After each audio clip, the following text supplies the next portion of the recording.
It's time for a post NFL Combine mock draft as it is in the books in Indianapolis. And we're going to take a look at all 32 picks in round one. This mock draft will feature a few trades. So, welcome into Four Verts. My name is Harrison Graham. Let's get on into it. And speaking of trades, that's how we're kicking this thing off. The New York Giants, there's been a lot of chatter. They could move up from 3 to 1, even if they do sign a veteran like Aaron Rodgers, and they do here. I've seen trade ideas all over the map. I think in a draft that is a little weaker at quarterback, and if the Titans, who seemingly appear to be open to trading down, I think you send them 3, 34, which is just outside of round one, and your second next year. I think that's a pretty good offer, so I'm sending that to Tennessee if I'm New York. And then I'm selecting Cam Ward. One thing that became clear out of the NFL Combine is that the Miami quarterback is a consensus QB1 in this draft. Whoever comes off the board first, it may not be the first pick, that quarterback will be Cam Ward, so I got the Giants going up and getting them. And if they want Cam Ward, I do think they're going to have to trade up because there's been a lot of buzz that the Browns want to take him. Well, in this case, they can't get him. Instead of Shedeur Sanders, I'm going to take Abdul Carter. I do think eventually Andrew Berry will bend the knee and trade Myles Garrett, draft his replacement in Carter at number 2 overall. And then the Titans still get one of Carter or Travis Hunter. They select Travis Hunter at number 3 overall after trading down, get the extra draft capital in the process. So a guy they could have taken at 1, they still end up getting with the 3rd overall pick anyway. And then I'm trading again because I think this is probably the worst case scenario for the Patriots because they would like one of Abdul Carter or Travis Hunter to get to 4, but neither of them are available. So I'm going to trade down with the Raiders. The Raiders have been linked to Shedeur Sanders for months now. He and Tom Brady have a relationship. The Raiders are desperate to get a quarterback. We'll see what they do in free agency. If they throw big money at Sam Darnold, they probably wouldn't go this route. But if they sign like a fringe starter, a vet, like a Justin Fields or Russell Wilson, something like that, I could see them going this route. So they move up from 4 to 6, send 37 and a 4th-round pick in the process as well to move up 2 slots.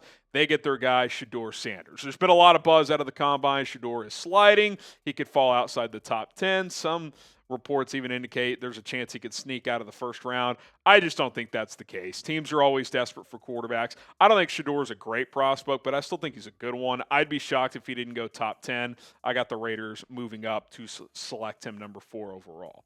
Are you guys buying the reports of Shedeur sliding? Type Y for yes, type in for no.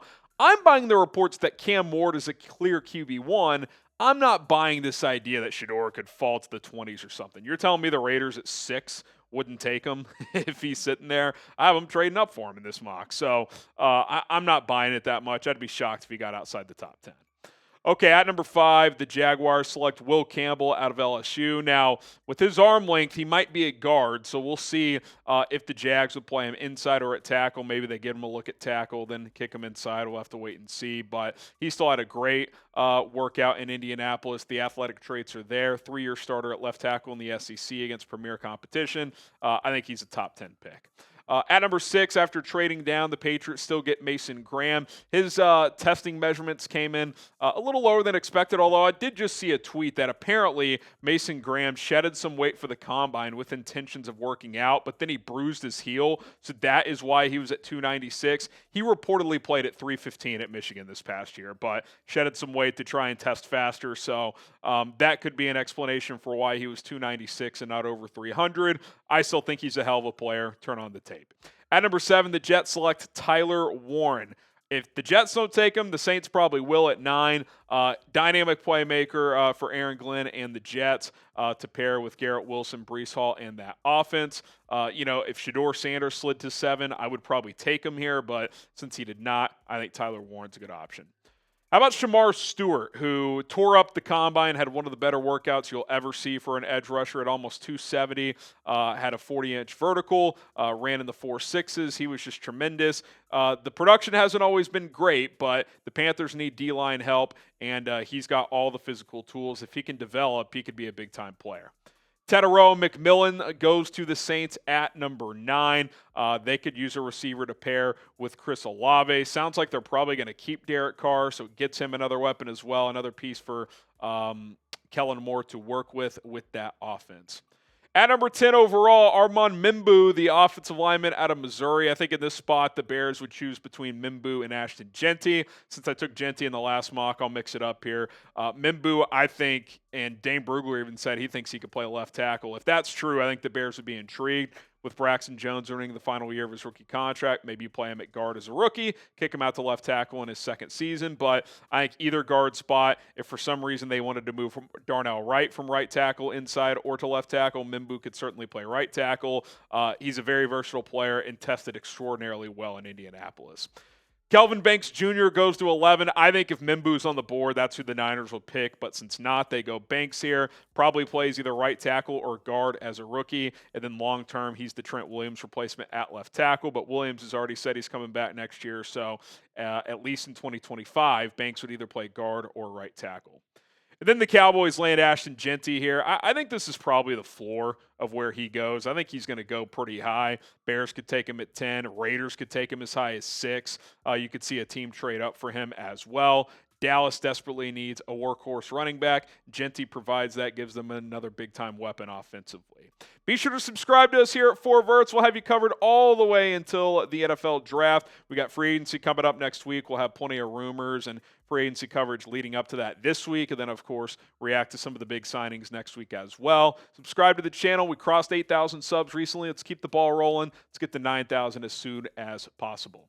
Okay, Jahdae Barron, who's been rising in recent days and weeks. Some people think he could go top 10. He goes 13th here to Miami. Tested really well, ran a 4.39 in the 40. That was the biggest question mark for him. He checked that box. He could play outside corner. He could play nickel. He could play free safety. He's a willing tackler. They're going to lose Javon Holland most likely in free agency. Jordan Poyer is cooked as well. They need a DB badly, so maybe they would play him at safety. Maybe they would play him at corner. Wherever it is, good value pick here for the Dolphins. Jalen Walker goes to the Colts at 14. If Tyler Warren was here, I would probably take him, but since not, get a pass rusher. I think Walker fits that scheme really well. Speed rusher off the edge, can give you some off-ball linebacker as well. Colts add a kind of a hybrid there in the first round. Mike Green out of Marshall goes 15th to Atlanta. There's a sexual assault allegation out there from when he was at Virginia. He openly was kind of talking about it and dismissed it at the Combine. So the fact he talked about it openly, I think, will appeal to teams. Obviously, teams are going to look into that and make sure every stone is turned there. But he's one of the best pass rushers in this draft, and the Falcons have to get a pass rusher. It's been a problem for years now.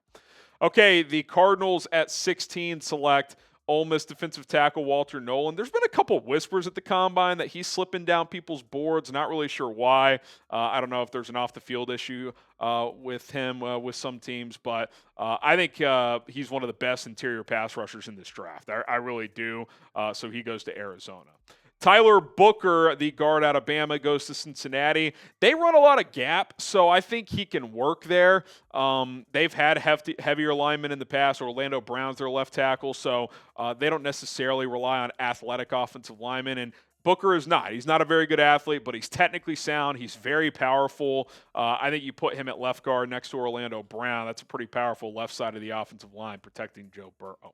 Okay, trade alert. The Packers are going to move up to 18 with Seattle. Seahawks get 23, a third-round pick, and then a fifth-round pick back to move down 5 spots in round 1. And then Green Bay goes and gets Matthew Golden. I know they have a lot of receivers already, but they don't have that top guy. I don't know if Golden's that as a rookie, but he's a hell of a route runner. He ran a 4.29 in the 40, so he's got tremendous speed, gives them a big play weapon. I think he's just a better Jaden Reed. I think that's what you're getting here in Matthew Golden.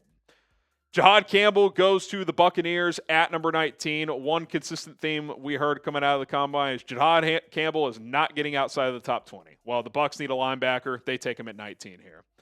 Broncos go Colston Loveland at 20, the Michigan tight end. Their tight end room was pretty brutal last year. Get Bo Nix, kind of a safety valve on that offense. He's a pretty creative tight end that can do some different things. He can block as well. I think Sean Payton would like this fit. How about Kenneth Grant to the Steelers? Not a top need for Pittsburgh, but you add him next to Cam Hayward on that defensive line, along with T.J. Watt, Highsmith, and the boys. I mean, just making a strong unit even stronger. Add a bully in there that can stuff the run and give you a little pass rush juice as well. Harbaugh gets another Michigan man, Will Johnson, the cornerback. Slipping a little bit, didn't work out in Indy. I normally don't care that much if guys work out or not, but a guy who's had some injury concerns, I would have liked to see him work out and see how he looked. Maybe he slips a little bit, falls to 22. A guy who's rising is Nick Imbenwari, the safety out of South Carolina. Seahawks move down and get Cam Chancellor 2.0.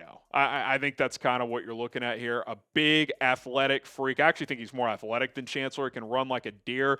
43-inch vertical at 6'3", 220. I mean, that is a freak athlete. Ran a 4.38. And he's got ball production too. It's not like Shemar Stewart, for example, tested incredibly well, not always the production. This guy's got both. I think he's worthy of taking in the first round for a team. Amarian Hampton, I think he locked himself into the first round with how he tested at the Combine. 2 years of elite production, tested extraordinarily well. I think he's a 3-down back. I think in most drafts he would be an RB1, but Ashton Jeanty just happens to be in this group. Vikings upgrade from Aaron Jones with Amarian Hampton and maybe still bring back Aaron Jones to be kind of that scat back. What do you guys think? Is Amarian Hampton a round 1 lock, type 1 for yes, type 0 for no? I think he is. I'd be surprised if he got out of the first round. At 25, the Texans select Emeka Egbuka. They've been linked to the Ohio State receiver quite a bit. Him and C.J. Stroud can reunite here. They need receiver help since Tank Dell is likely going to miss this entire season. Stephon Diggs is a free agent. Unclear if he'll be back. So you pair Egbuka with Nico Collins. Pretty fun pairing there. The Rams select Luther Burden, the wide receiver out of Missouri, which part of me just got a little sick when I saw this.